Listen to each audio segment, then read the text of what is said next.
This channel does not promote any violent, harmful, or illegal activities. All content provided by this channel is meant for an educational purpose only. Top quality और consistent performance के लिए सिर्फ silver pumps नाम याद रखना। আর এবার নজর রাখবো মালদার দিকে। খুন, হামলা, তোলাবাজি, দুষ্কৃতির দৌরাত্ম্য বারবার সংবাদ শিরোনামে উঠে আসছে মালদা। এবার কালিয়াচকের ভাইরাল একটি ছবি যা ঘিরে রীতিমতন শোরগোল পড়ে গেছে। ওই ছবিতে দেখা যাচ্ছে একদল দুষ্কৃতী পিস্তল হাতে দাপাদাপি করছে দোকানের ভেতরে। এই ছবি ভাইরাল হয়েছে, কিন্তু প্রশ্ন হচ্ছে এরা কারা, কাদের মদতে এদের এত দুঃসাহস? দেখুন প্রতিবেদনে।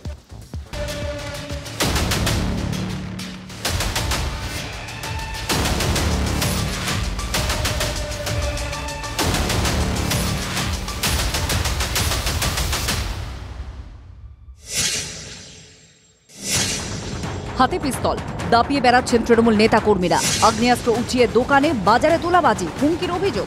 মালদার কালিয়াচকের এই ভাইরাল ভিডিও ঘিরে তোলপাড়।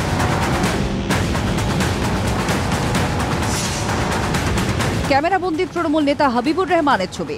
আগ্নেয়াস্ত্র হাতে যাঁদের ছবি সিসিটিভিতে ধরা পড়েছে তারা সকলেই কালিয়াচক ১ নম্বর ব্লকের তৃণমূল সভাপতি সারিউল শেখের ঘনিষ্ঠ বলে স্থানীয় সূত্রের দাবি। তোলাবাজির প্রতিবাদ করায় স্থানীয়দের বাড়ি ভাঙচুর, প্রতিবাদীদের হুমকিরও অভিযোগ উঠেছে শাসক নেতার দলবলের বিরুদ্ধে। হাবিবুর আর ব্লক প্রেসিডেন্ট মানে করে দিয়ে পুলিশ সবসময় ঢুকিয়ে দিয়ে ভাঙচুর করাচ্ছে, ধর্ষণ করার ধমকি দিচ্ছে, বাড়িতে ছেলেগুলো থাকতে পারছে না। ওরা হাবিবুররা করছে, ব্লক প্রেসিডেন্ট করাচ্ছে। ওরা প্রশাসন দেখছে, এটা আমার নামে অভিযোগটা এর আগেও পাচ্ছি। ওখানে একটা গল্প হয়েছিল, কোনো ঝামেলা হয়নি, তোলাবাজি, এলাকা দখল, বিরুদ্ধ গোষ্ঠীর ওপরে হামলা। কালিয়াচক ১ নম্বর ব্লকে তৃণমূল সভাপতি সারিউল শেখের বিরুদ্ধে বারবার অভিযোগের আঙুল উঠেছে, কিন্তু তারপরেও তার বিরুদ্ধে কোনো পদক্ষেপ করেনি পুলিশ। দলের ব্লক সভাপতির বিরুদ্ধে সরব হয়েছেন স্থানীয় তৃণমূল বিধায়ক।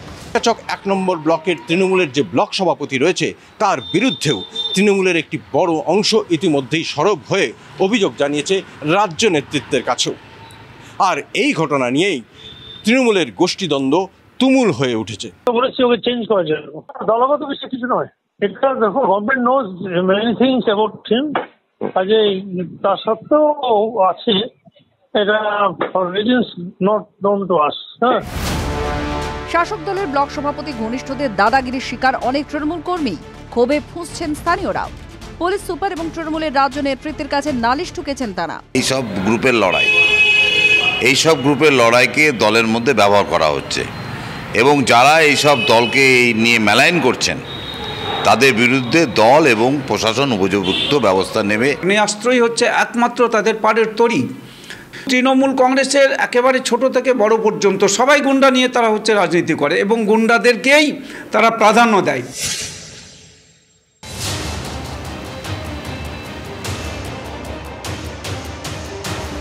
ইংরেজবাজার কালিয়াচক থেকে রতুয়া মোথাবাড়ি, মালদার অলিগুলিতে আগ্নেয়াস্ত্রের ছড়াছড়ি, দুষ্কৃতীদের দৌরাত্ম্য। বছরের শুরুতে তৃণমূল নেতা দুলাল সরকার খুন হয়েছিলেন, তারপরেও একাধিক জায়গায় শাসক কোন দলে গুলি চলেছে। এমনকি ভলিবল টুর্নামেন্টের উদ্বোধনেও গুলি চলার ছবি দেখা গিয়েছে। পরের পর ঘটনায় উত্তরের এই জেলার আইন শৃঙ্খলা বারবার প্রশ্নের মুখে পড়েছে। মালদা থেকে শুভতোষ ভট্টাচার্যের রিপোর্ট, TV9 বাংলা। মালদার একটা ছবি দেখলেন তো, আরেকটা ছবি দেখুন এই মালদার। ভালো করে শুনবেন, প্রয়োজনীয় ওষুধ নেই, পরিকাঠামো নেই, এদিকে হাত পা বেঁধে সিজার করা হচ্ছে। অকথ্য যন্ত্রণায় মৃত্যু হয়েছে প্রসূতির, কয়েক ঘন্টার মধ্যে মৃত্যু হয় সদ্যজাতের। কালিয়াচকের একটি বেসরকারি নার্সিংহোমের বিরুদ্ধে তদন্তের নির্দেশ দিয়েছে স্বাস্থ্য দপ্তর। নার্সিংহোমের বিরুদ্ধে দ্রুত তদন্ত করে কঠোর আইনি পদক্ষেপের নির্দেশ দিয়েছেন জেলা শাসক। এদিকে নার্সিংহোম কর্তৃপক্ষের সঙ্গে ফোনে কথা বলতে গেলে এই খবর ধামাচাপা দেওয়ার জন্য চাপ দেয় ম্যানেজার। রীতিমতন কার্যত হুমকি দেওয়া হয় আমাদের সহকর্মীকে। ডিটেল নেব, সুবতোষ যে খবরটা ব্রেক করছে। সুবতোষ, ঠিক কি ঘটেছে, কি অভিযোগ উঠে আসছে, এখনো পর্যন্ত প্রশাসনিক স্তরে কোনো ব্যবস্থা নেওয়া হয়েছে কি? তুমি যখন খবরটা করতে গেছিলে তখন কিভাবে বাধার মুখে পড়তে হয় তোমাকে? দেখো শুভজিৎ, এই ঝাড়খণ্ড থেকে এখানে এসছে, মানে ভিন রাজ্য থেকে এখানে চিকিৎসার জন্য এখানে আসে এবং সেক্ষেত্রে যাতে একটু কম টাকাতে হয় এই প্রত্যাশা নিয়ে এসেছিল এবং নাম হচ্ছে ফুলটুসি খাতুন, বয়স 24 বছর। সেই মহিলার স্বামী মিজান শেখ, তিনি তাকে নিয়ে আসেন এবং নিয়ে এসে মালদা মেডিকেলে আসার কথা, কিন্তু মালদা মেডিকেলেরই একজন কর্মী এবং এক অ্যাম্বুলেন্স ড্রাইভার তাদেরকে ভুল বুঝিয়ে নিয়ে চলে যায় একটি নার্সিংহোমে, এবং সেই বেসরকারি নার্সিংহোম সেটাও মালদা শহরে নয়, কালিয়াচকে। সেখানে নিয়ে গিয়ে তাদেরকে ভর্তি করানো হয় যে অনেক কম টাকায় করে দেওয়া হবে। তারপরে তাকে ভর্তি করানোর পরে তার হাত পা বেঁধে, তার সেখানে ওষুধ নেই, পরিকাঠামো নেই, মানে তেমন চিকিৎসকের অভাব, স্বাস্থ্যকর্মী নেই, কিছুই নেই। এর আগেও বহুবার এই নিয়ে এই হাসপাতালে কিন্তু অভিযান, এই নার্সিংহোমে অভিযান চালিয়েছে জেলা প্রশাসন, স্বাস্থ্য দপ্তর। এবার সেক্ষেত্রে কিন্তু আবারও নতুন করে একটি এই ঘটনা যে তাকে বেঁধে সিজার করা হয় এবং তারপরেই তার মৃত্যু হয়, এবং সেই মৃত্যুর খবর চেপে রাখে নার্সিংহোম এবং তাকে বলে না। এরপরে তার যে সদ্যজাত সন্তান যে হয়েছে, সেই সদ্যজাত সন্তানকে দিয়ে তাকে বলা হয় দ্রুত মালদা মেডিকেলে নিয়ে যেতে। মালদা মেডিকেলে সে যখন কেন নিয়ে যাবে জিজ্ঞাসা করা হয়, তাতেও তারা বাধা দেয় এবং তারপরে জোর করে একরকমভাবে গাড়ি করে তারা পাঠিয়ে দেয়। মালদা মেডিকেলে নিয়ে যাবার কিছু সময় পরেই সেই শিশুও কিন্তু মারা যায়, সদ্যজাত শিশু। এবং তারপরে সে যখন আবার নার্সিংহোমে ব্যাক করে তখন জানতে পারে তার স্ত্রী মারা গেছে, এবং তার চোখে মুখের যে চেহারা, হাত পা বেঁধে রাখা হয়েছিল, এই দেখে সেই সময় শোকস্তব্ধ শুধু নয়, মানে পুরো ব্যাপারটাই আকাশ ভেঙে পড়ে। তার এই ঘটনা আকাশ ভেঙে পড়ার কথাই কি বলছে পরিজন শোনাই একবার, তারপরে আবার আসবো তোমার কাছে, সঙ্গে থাকো। 5 মিনিটের মধ্যে 15 মিনিটের মধ্যে সিজার করেছে। প্রেসার হাই প্রেসার আছে, তাও চেক চাক কিছু করেনি, সব কিছু চেক চাক করেনি, নিয়ে যা সিজার করে 5 মিনিটে 10 মিনিটের মধ্যে ফের উপরে উঠিয়ে দিয়েছে। টাকা চেয়েছিল 3,000 টাকা মতন, এটাও বলেছে। আমি ওকে বলেছিলাম যে টাকা দিয়ে দেবো, ফোনপে মারবো, এটা বলেছিলাম। কিন্তু দেবকার যাচ্ছি, দেবের আর নেই, মানে আর নাই। সুব্রতোষের কাছে আবারও যাব। সুব্রতোষ, মালদায় এই রকম ঘটনা এই প্রথম নয়। আমার মনে পড়ে যাচ্ছে 2.5-3 বছর আগে তুমি খবর করতে গেছিলে, সেখানে এই বেসরকারি হাসপাতাল কর্তৃপক্ষের রোষের মুখে তোমায় পড়তে হয়েছিল, ক্যামেরা ভেঙে দেওয়া হয়েছিল আমাদের। তুমি এই খবরটা আবার করতে গেলে তুমি বলছিলে যে রীতিমতন হুমকির মুখে পড়তে হয়েছে তোমাকে। সুব্রতোষ,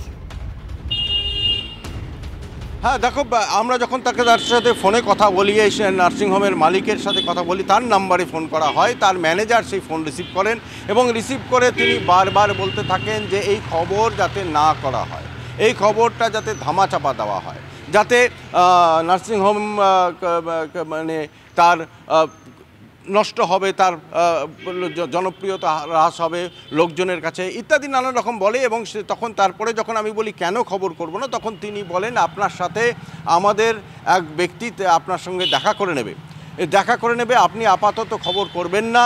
সেই ব্যক্তি আবার কে? সে আবার মালদা মেডিকেল কলেজের এক নিরাপত্তা রক্ষী, মানে একটা সিন্ডিকেট চলছে, মানে রীতিমতন একটা সিন্ডিকেট সেখানে চলছে।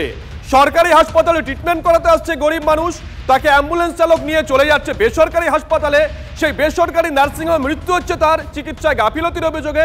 সেই খবর যখন আমরা করতে যাচ্ছি তখন আবার বলা হচ্ছে যে আপনাদের সঙ্গে কথা বলা হবে, আপনারা এই খবর করবেন না। মানে একটা সিন্ডিকেট চলছে সেখানে রীতিমতন। নজর থাকবে আমাদের এই মৌচাকের দিকে।